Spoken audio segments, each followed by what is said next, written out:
الحمد لله نحمده ونصلي على رسوله الكريم أما بعد أعوذ بالله السميع العليم من الشيطان الرجيم بسم الله الرحمن الرحيم لله ما في السماوات وما في الأرض وإن تبدوا ما في أنفسكم أو تخفوه يحاسبكم به الله ويغفر لمن يشاء ويعذب من يشاء والله على كل شيء قدير۔ حضرات محترم،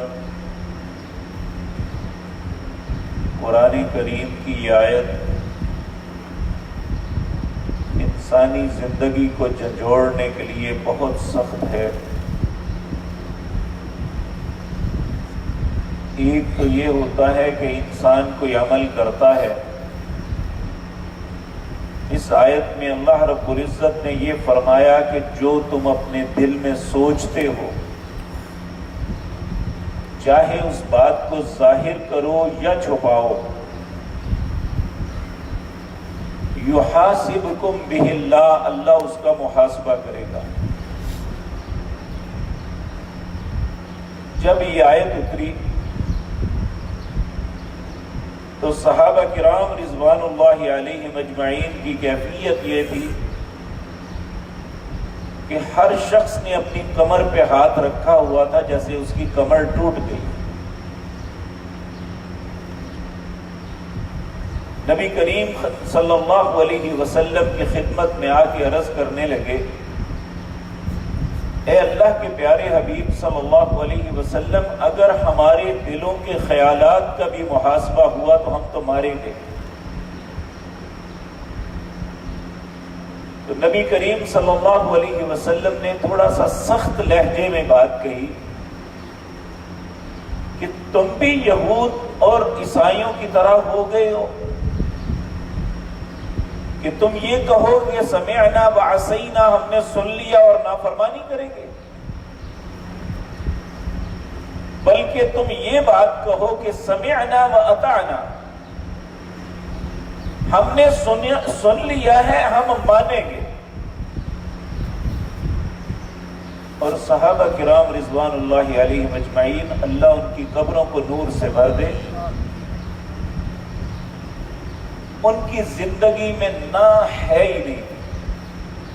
کہ اگر نبی کریم صلی اللہ علیہ وسلم نے کوئی بات کہہ دی عقل میں آتی ہے یا نہیں، وہ آسان ہے یا مشکل، حتیٰ کہ اگر جان کے متعلق، مال کے متعلق بھی آئی تو جان دے دی، مال دے دیا، اللہ کے رسول کی بات پہ آنچ نہیں آنے دی۔ یہی دنیا کے اندر اور آخرت کے اندر ان کی عظمت کا سبب ہے۔ آج میں اور آپ، ہمارے سامنے چھوٹی سی بھی بات آئے جو ہمارے مفاد کے خلاف ہوئے تو ہم اسلام کے رستے کو ترک کر دیتے ہیں، اور یہ کہہ کے کہ یہ اتنا ہی اگر مشکل تھا تو پھر یہ کیا کام تھا ہمارے لیے۔ یقین جانیے اگر اس وقت ہم ہوتے تو شاید ہمارے اوپر یہ آسانیاں نہ ہوتی جو صحابہ کی وجہ سے ہمیں اللہ نے عطا کی۔ تو صحابہ کرام رضوان اللہ علیہ مجمعین نے فوراً کہا کہ ٹھیک ہے، جو بھی ہوگا، سمعنا واطعنا، ہم نے سن لیا، ہم فرما برداری کریں گے، ہم اپنے دل پہ بھی کنٹرول کرنے کی کوشش کریں گے۔ اور اس آیت کو بڑی سمجھنے کی ضرورت ہے میرے اور آپ کے لیے،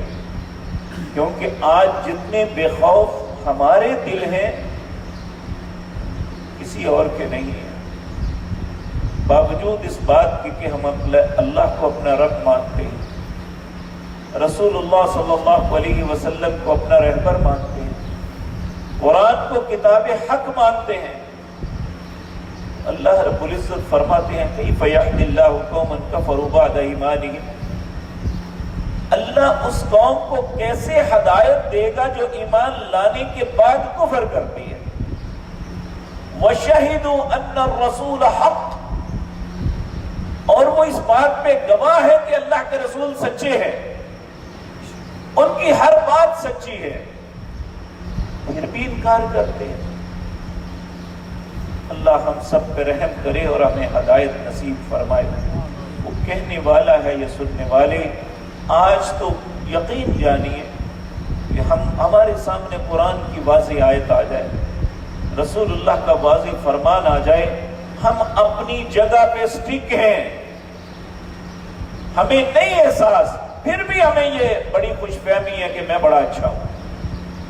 ہر بات میں انکار۔ ہم یہ کہہ سکتے ہیں کہ بیوی بات نہیں مانتی، میں نے اسے کہا ہے،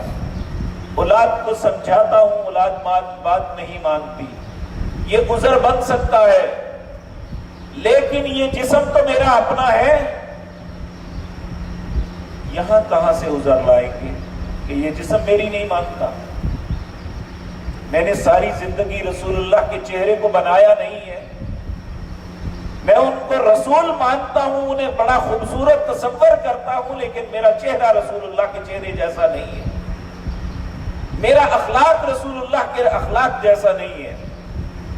میرا کردار نبی کریم صلی اللہ علیہ وسلم کے ساتھ میچ نہیں کرتا،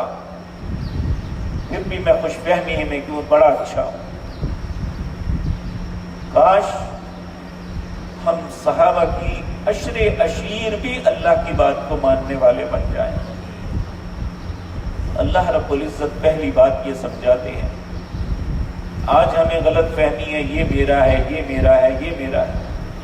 اللہ فرماتے ہیں للہ ما فی السماوات و ما فی الارض، جو آسمانوں میں ہے اور جو کچھ زمین میں ہے، للہ سب کچھ اللہ کا ہے۔ ما یملکون من قطمیر، اللہ نے ایک ذرے کے برابر بھی کسی کو مالک نہیں بنایا۔ یہ کہتے ہیں نا اللہ نے فلاں کو فلاں اختیار دے دیا، فلاں دے دیا، فلاں بچے دے سکتا ہے، فلاں یہ کر سکتا ہے، فلاں نے جانیں واپس لے لی۔ ما یملکون من قطمیر، ایک ذرے کے برابر بھی اس کائنات کے اندر کوئی کسی چیز کا مالک نہیں ہے۔ اگر کسی کو غلط فہمی ہے تو اپنے ارد گرد ماحول میں دیکھ لیں، کتنے لوگ ہیں جو رات کو ارب پتی ہوتے ہیں اور دن کو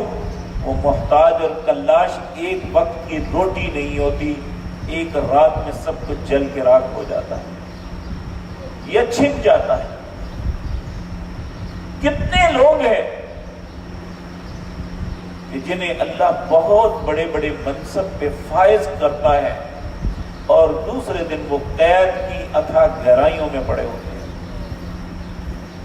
اس کا مطلب یہ ہے کہ نہ اختیار ہمارا ہے اور نہ ہی مال ہمارا ہے،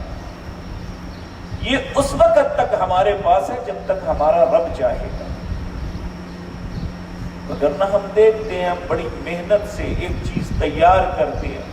اس پہ بہت بڑی انویسٹمنٹ کرتے ہیں، فلاپ ہو جاتی ہے، ایک پائی قیمت نہیں بڑھتی ساری محنت کی اور سارے اثاثوں کی،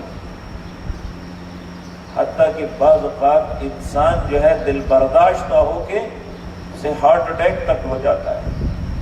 میری ساری محنت برباد گئی۔ اگر میں اور آپ پہلے ہی یہ بات سمجھ لیں کہ یہ سب کچھ اللہ کا عطا کرتا ہے اور میں نے اس کے حکم کے مطابق چلنا ہے، تو پھر اللہ رب العزت جب انسان رائٹ پہ ہو، درست ہو، تو پھر اللہ نہیں چھینتے، واپس نہیں لیتے، کہتے ہیں یہ تو تسلیم کرتا ہے نا، میرا نہیں ہے، اللہ کا ہے۔ تو جب یہ اللہ کا ہے تو اس کی مرضی کے مطابق استعمال کرتا ہے، تو پھر اللہ کو کوئی اعتراض نہیں، کوئی کسی کے پاس کتنا ہے یا کتنا نہیں ہے۔ تو اللہ رب العزت فرماتے ہیں وَإِن تُبْدُوا مَا فِي أَنفُسِكُمْ، جو تمہارے من کے اندر، دل کے اندر ہے، تم اسے ظاہر کرو، او تخفو، یا اسے چھپاؤ، یحاسبکم بہ اللہ، اللہ تمہارا محاسبہ کرے گا، حساب لے گا، پھر اس کے بعد اللہ کی مرضی ہے، وَيَغْفِرُ لِمَن يَشَاءُ وَيُعَذِّبُ مَن يَشَاءُ، چاہے تو معاف کر دے، چاہے عذاب کرے۔ یہ معاملات ہیں اللہ کے حقوق کے معاملے میں. لیکن یاد رکھیں جو انسان کے ذمے انسان پر حق ہے، جب تک انسان اپنے بھائی کو معاف نہ کرے اللہ نہیں کرتا. تو اپنے معاملے میں فَيَغْفِرُ لِمَن يَشَاءُ وَيُعَذِّبُ مَن يَشَاءُ، چاہے اللہ معاف کر دے یا عذاب کرے، واللہ علی کل شیء قدیر، اللہ ہر چیز پہ قادر ہے. جب صحابہ کرام رضوان اللہ علیہم اجمعین کو پہلے تکلیف تو بڑی ہوئی، لیکن جب انہوں نے کھلے دل کے ساتھ اسے تسلیم کر لیا،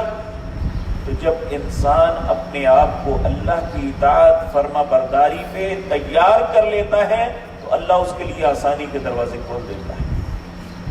پہلے اتنی امتیں گزری ہیں، کسی پہ اللہ نے یہ آسانی، یہ فیسلٹی نہیں دی جو اللہ نے امت محمد الرسول اللہ کو عطا کی. اور اس کا سبب نبی کریم اور صحابہ کرام رضوان اللہ علیہم اجمعین کہ جنہوں نے یہ بات مان لی، اس پہ اعتراض نہیں کیا، من وعن تسلیم کر لیا، تو اللہ نے پھر آگے ان کے لیے آسانی کے دروازے کھول دیے. اور آگے 2 آیات سورۃ بقرہ کی آخری آیات، یہ اللہ نے سورۃ فاتحہ اور یہ 2 آیات پہلے ان جیسی آیات کبھی کسی امت کو نہیں عطا کی جو اللہ نے محمد الرسول اللہ کو عطا کی. اس کے اندر ہمارے لیے کیا فیسلٹیز ہیں، ہمارے لیے کیا انعامات ہیں، اور اللہ نے ہمارے لیے کیا آسانیاں پیدا فرمائی ہیں. اللہ نے زندگی اور توفیق دی تو انشاءاللہ آپ کے سامنے عرض کروں گا. اقول قولی ھذا واستغفر اللہ